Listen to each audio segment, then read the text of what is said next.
Welcome on my channel. आज की जो वीडियो है बहुत इंपॉर्टेंट है। आप जैसा कि देख सकते हैं ये कुछ क्वेश्चंस दिए हुए हैं और पहला क्वेश्चन इतना खतरनाक दिख रहा है लेकिन ये खतरनाक है नहीं। ठीक है, सीटेट की प्रिपरेशन कर रहे हैं ऐसे क्वेश्चंस आपको पूछे जाएंगे क्योंकि ये दिसंबर में पूछा गया था। तो आप अगर तैयारी कर रहे हैं और आप चाहते हैं कि आपका रिज़ल्ट पॉजिटिव आए, मतलब आपका क्वालिफाइंग रिज़ल्ट आए, तो आपको कुछ तैयारी करनी पड़ेगी। जो मैं प्रीवियस ईयर आप लोगों के साथ शेयर कर रही हूँ उसको देखा करिए। ये साइंस के है, इसी तरीके से सोशल साइंस, हिंदी, हर सब्जेक्ट का मैं करा रही हूँ। आप उस प्लेलिस्ट को देखिएगा, मैं अच्छे से प्लेलिस्ट अपडेट कर दूँगी। आप लोग डेली इसको देखिए जब तक अभी आपका फॉर्म आता है और उसके बाद एग्ज़ाम ही होगा डायरेक्ट। तो आप लोग ये सोचिए कि आपकी तैयारी इतनी होनी चाहिए। फॉर्म तो हमेशा आता है लेकिन बहुत सारे लोग क्वालिफाई नहीं कर पाते, बहुत कम रिज़ल्ट जाता है। इसके लिए आप लोगों को प्रिपरेशन की ज़रूरत होती है और मैं प्रिपरेशन करा रही हूँ। तो आप लोग चैनल को सब्सक्राइब कर लीजिएगा ताकि आपको नोटिफिकेशन मिलता रहे। पहला क्वेश्चन देखिए, यहाँ पे जो दिया हुआ है ना, कंप्लीट द फॉलोइंग टेबल। ठीक है, तो ये क्वेश्चन आपको कैसे सॉल्व करना है। अब यहाँ पे एटॉमिक नंबर दिया हुआ है, मास नंबर है, नंबर ऑफ इलेक्ट्रॉन्स है, नंबर ऑफ प्रोटॉन्स है, नंबर ऑफ न्यूट्रॉन्स है। आप जानते हैं, अगर आपने पढ़ा है, साइंस के स्टूडेंट है तभी आपने ये लिया होगा। तो हम जब मास नंबर निकालते हैं तो मास नंबर आपका, मान लीजिए यहाँ पे प्रोटॉन्स की संख्या कितनी है, 12 है। ठीक है, और मास नंबर 24 है। तो ऑब्वियस सी बात है कि जब इसमें से इसको माइनस करेंगे तो जो नंबर ऑफ न्यूट्रॉन्स आएंगे वो आपके यहाँ पे आएंगे। ठीक है, जितने प्रोटॉन है उतने ही इलेक्ट्रॉन होंगे। तो इस हिसाब से अगर देखा जाए 24 में से 12 तो 12 ये भी हुआ। ठीक है, C 12 है ही, और 12 E भी हुआ। ठीक है, और जो हमारा नंबर ऑफ इलेक्ट्रॉन्स है या नंबर ऑफ प्रोटॉन्स है, आप एटॉमिक नंबर के बारे में पढ़ेंगे तो ये भी आपका 12 ही होगा। यानी 3 तो आपके D E F ये 12 12 12 हो गए। इसी तरीके से आपको ये कैलकुलेशन करके निकालना है ये चीज़ें और आपको सही आंसर की पहचान करनी है। ठीक है, तो अगर एटॉमिक नंबर 9 है और प्रोटॉन्स की संख्या कितनी है तो क्या होगी, ये पूछा गया है। ठीक है, यानी C क्या होगा, अगर एटॉमिक नंबर 9 है तो प्रोटॉन की संख्या C है।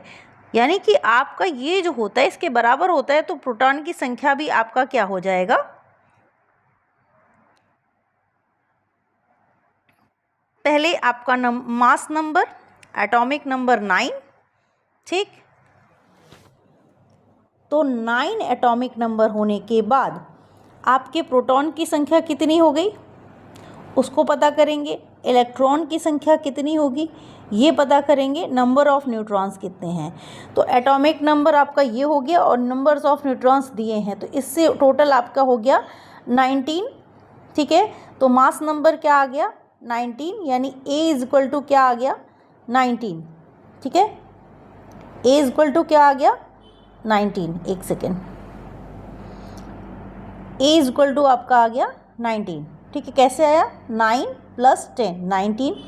B, अब हमको नंबर ऑफ इलेक्ट्रॉन्स पता करने हैं, तो number of electrons atomic number के बराबर ही होगा। तो 19 आ गया पहला आंसर A का, फिर B हो जाएगा आपका 9, C भी आपका नंबर ऑफ प्रोटॉन्स भी वही होगा तो 9 ही हो जाएगा।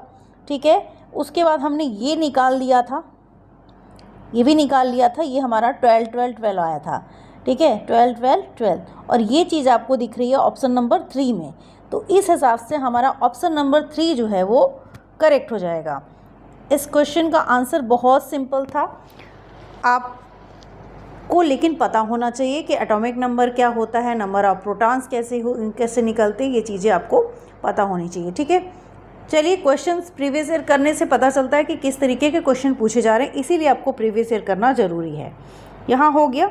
उसके बाद असर्शन रीजन का क्वेश्चन है, convex mirror are used as a rear view mirrors in vehicles, they form erect and enlarge image, they have a wider field of view. अब हिंदी में पढ़ूँ तो थोड़ा सा टफ हो जाएगा। और उत्तल दर्पणों का उपयोग वाहनों में रिव्यू मिरर, थोड़ा सा हिंदी और इंग्लिश को लेके चलेंगे, के रूप में होता है। तर्क क्या है कि वे ऊर्ध्वशीत और विवर्धित प्रतिबिंब बनाते हैं, उनका व्यापक दृष्टि क्षेत्र होता है। कुछ चीज़ें जब आपको हिंदी हार्ड लगने लगे तो आपको दोनों ही तरीके ऑप्शन दिए होते हैं, हिंदी और इंग्लिश, तो आपके लिए ये बहुत अच्छी चीज़ होती है कि पेपर में दोनों ही तरह के होते हैं, तो आप दोनों में से जो भी आपको थोड़ा बहुत इधर मिला के आप मीनिंग को समझ सकते हैं। ऐसा नहीं कि पूरी की पूरी हिंदी पढ़नी है, पूरी पूरी इंग्लिश ही पढ़नी है। तो देखिए यहाँ पे जो राइट आंसर हो जाएगा वो हो जाएगा आपका ऑप्शन नंबर 4। जो आपका असर्शन है वो सही है तथा केवल R2 ही एक ही सही व्याख्या है। मतलब जो ये वाला रीज़न है यही आपकी सही व्याख्या है, तो ऑप्शन नंबर 4 की तरफ जाएंगे। नेक्स्ट क्वेश्चन देखते हैं। Self pollination can take place only in bisexual flower. Cross pollination can take place only in unisexual flower. यानी स्वपरागण केवल द्विलिंगी पुष्पों में होता है, पर परागण केवल एकलिंगी पुष्पों में होता है। देखिए एनसीईआरटी में ये सारी चीज़ें दी हुई हैं, इसलिए आप लोगों को एनसीईआरटी इसीलिए पढ़ना बहुत ज़रूरी है और सारे क्वेश्चंस वहीं से बनते हैं। अगर आपको कोई ऐसे कह रहा है कि हम क्वेश्चंस दे देंगे वहाँ से कर लीजिए, तो वो भी एनसीईआरटी से छाट के ही दे रहे होंगे, और नहीं तो किसी किताब से, पब्लिशिंग बुक से, वहाँ से आपको उठा के दे रहे हैं। ठीक है, एनसीईआरटी की जो बुक हम शेयर कर रहे हैं, पढ़ा रहे हैं, उसको आप ज़रूर देखिए। यहाँ पे स्वपरागण केवल द्विलिंगी पुष्पों में हो सकता है, पर परागण के लिए केवल एकलिंगी पुष्पों में फूलों में हो सकता है। तो यहाँ पे क्या गलत है और क्या सही है हमको बताना है। अगर आपका कॉन्सेप्ट क्लियर है तो आपको आंसर अभी तक देख लिया होगा आपने। ऑप्शन नंबर 3 दोनों ही गलत हैं। ठीक है, तो ये हो गया हमारा राइट आंसर। नेक्स्ट क्वेश्चन की तरफ चलते हैं। Which of the following statement is true. Question को देखते हैं। Soil which of the following statement is this? Soil with low water holding capacity has a good aeration and high percolation rate. Soil with low water holding capacity has a poor aeration and high percolation rate. Soil with low water holding capacity has a good aeration and low percolation rate. Soil with low water holding capacity has a poor aeration and low percolation rate. अब देखिए, अगर आपको नहीं समझ में आ रहा है आप हिंदी भी देख सकते हैं, इंग्लिश भी देख सकते हैं। यानी निम्न जल धारक क्षमता वाली मृदा का उत्तम वातन होता है तथा उच्च अंतःस्रवण दर होती है। अंतःस्रवण दर अगर आपने पढ़ा होगा तो समझ में आ जाएगा। निम्न जल धारक क्षमता वाली मृदा का कमजोर वातन होता है तथा उच्च अंतःस्रवण दर होती है। निम्न जल धारक क्षमता वाली मृदा का उत्तम वातन होता है तथा निम्न अंतःस्रवण दर होती है। ठीक है, निम्न जल धारक क्षमता वाली मृदा का कमजोर वातन होता है तथा निम्न अंतःस्रवण दर होती है। इतनी हिंदी तो भैया नहीं पढ़ी है, मिक्स हिंदी पढ़े और इंग्लिश पढ़े हैं, तो इतना हिंदी नहीं आता है। तो हम इसीलिए जब भी पेपर सॉल्व करते थे, जब हम देते थे एग्ज़ाम, तो हम मिक्स कर लेते थे और आपको भी वैसे ही कहेंगे। यहाँ पे देखिए जो राइट आंसर हो जाएगा वो हो जाएगा ऑप्शन नंबर 1। निम्न soil with low water holding capacity has a good aeration and high percolation rate. ठीक है, नेक्स्ट क्वेश्चन की तरफ चलते हैं और नेक्स्ट क्वेश्चन क्या है देखते हैं। Which of the following statements are not true regarding compounds. निम्नलिखित में से कौन से कथन यौगिक के संबंध में सही नहीं है? नहीं है पूछा गया है। यौगिक संगठन पदार्थों के गुणों को दर्शाते हैं। केवल तत्व ही यौगिक बनाने के लिए विक्रिया कर सकते हैं। प्रत्येक यौगिक का संयोजन सदैव स्थिर होता है। यौगिकों को भौतिक एवं रासायनिक विधियों द्वारा ही पृथक किया जा सकता है। क्या सही है, क्या गलत है, कौन कौन से ऑप्शन सही हैं, चलिए देखते हैं। देखिए आपका जो ऑप्शन नंबर 4 है A, B, D, वो आपका सही है, A, B और D। ठीक है, नेक्स्ट क्वेश्चन की तरफ चलते हैं और नेक्स्ट क्वेश्चन है हमारा 76। Which of the following statements are true in the context of respiration in whales and dolphin. निम्नलिखित से कौन से कथन व्हेल और डॉल्फिन के श्वसन के संदर्भ में सही हैं? ये वे विलीन ऑक्सीजन का उपयोग नहीं कर सकती, उनके पास गिल्स होते हैं, उनके पास बृहद नासाद्वार होते हैं, वे प्रायः जल पृष्ठ पर श्वास लेने के लिए आती हैं। क्या सही है इसमें से? तो आपको राइट आंसर बताना है।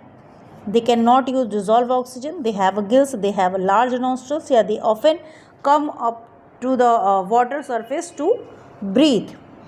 देखिए आपका जो ए वाला है वो आपका सही है, ठीक है। दे हैव लार्ज नॉस्ट्रल्स भी होता है। उसके बाद दे ऑफन ऊपर आती हैं ब्रीथ करने के लिए, भी सही है। तो यहाँ पे आपका ऑप्शन नंबर 3 सही हो जाएगा। एक सेकेंड, मैंने इसमें, चलिए नेक्स्ट क्वेश्चन देखते हैं।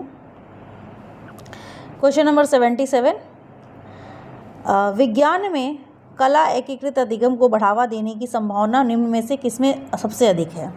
जर्नल लेखन, क्षेत्र भ्रमणों द्वारा, पोर्टफोलियो उपव्याख्यानात्मक प्रलेखों द्वारा, परियोजनाओं के पोर्टफोलियो द्वारा, उपख्यानात्मक प्रलेखों, जर्नल लेखन द्वारा। विच ऑफ द फॉलोइंग है the most scope of promoting art integrated learning in science? क्या राइट आंसर हो जाएगा? ऑप्शन नंबर 3, परियोजनाओं, पोर्टफोलियो द्वारा, ठीक है। Project and portfolio is the right answer. Next question, assertion reason आ गया फिर से। Nichrome is use as a heating element in device like electric toaster and electric geyser. Reason क्या है? Nichrome has high melting point and low resistivity. Nichrome का प्रयोग विद्युत roster और विद्युत गीजर जैसे यंत्रों में तापन तत्व के रूप में होता है। रीजन दिया गया है कि नाइक्रोम का उच्च गलनांक और निम्न प्रतिरोधकता होती है। क्या सही है? देखिए आपका जो अभिकथन है वो तो सही है, लेकिन उसका जो तर्क दिया गया है वो गलत है। तो यहाँ पे ये हो जाएगा ऑप्शन नंबर 4 की तरफ जाएंगे। इस वजह से A is true and R is false. Next question, which of the following statements are true regarding the function of bile juice in human digestive system? मानव पाचक तंत्र में पित्त रस के कार्य के संबंध में निम्नलिखित में से कौन से कथन सही हैं? छाटना है हमको। और यह आमाशय से आते हुए आंशिक रूप से पचे भोजन को क्षारीय बना देता है, वसा के पाचन में सहायता करता है। तो कौन सा सही है, कौन सा गलत है? Which of the following statement is true are regarding the function of bile juice in human being in digestive system? तो बाइल जूस क्या करता है? It makes the partially digested food coming from stomach alkaline, it help in digestion of fats. Right answer क्या हो जाएगा आपका? Both A and B are true.